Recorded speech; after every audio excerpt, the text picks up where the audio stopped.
Well, welcome back here at the Coder School. We're talking all about how neat this is, making sure that you create your own games. There's already kids all up in here. We want to actually talk to Mr. Avery about the actual coding process that happens before we actually see the final product of the game. So tell us a little bit about what we're doing here. Well, really, we start with the basis. We whiteboard what we want to do, and then we kind of start with the directions, because in order to start any game, you need to be able to move, right?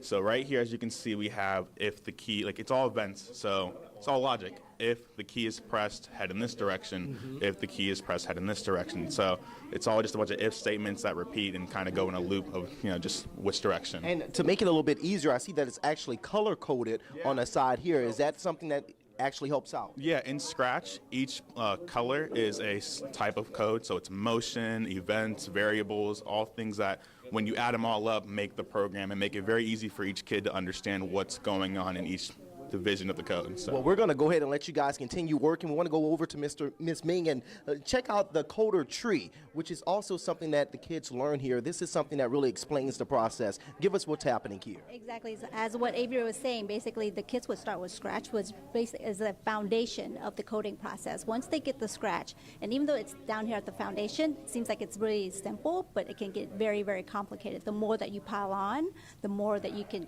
the game becomes. And then as they progress with the class, then they can kind of branch off whether they want to do web development, designing games, doing VR games with Unity. It's basically they're free to grow wherever they want. Yeah, I mean, I see a lot of things here on the tree. There's artificial intelligent network coding. This is some really big things that kids can learn, algorithms. It's really neat that you guys are doing this here because it really works on enhancing the kids' brain. And these are our future.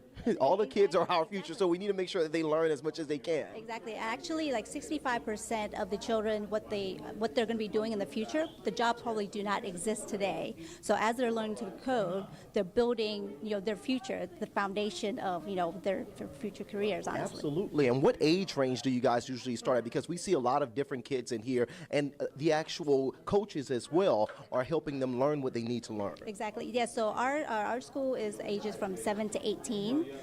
So we want to start them young and get their learning process down when they're young like that. Get them interested and make it fun for them so that they're not coming into another classroom. We want to make it interesting, learn what they want to learn. If they want to develop games, if they want to develop sports activities with it, then yeah, I think that's absolutely great. Our future game developers and millionaires sitting in this room right here. We're going to send things back to you guys in the studio for now as I go and try and learn a little bit more about coding.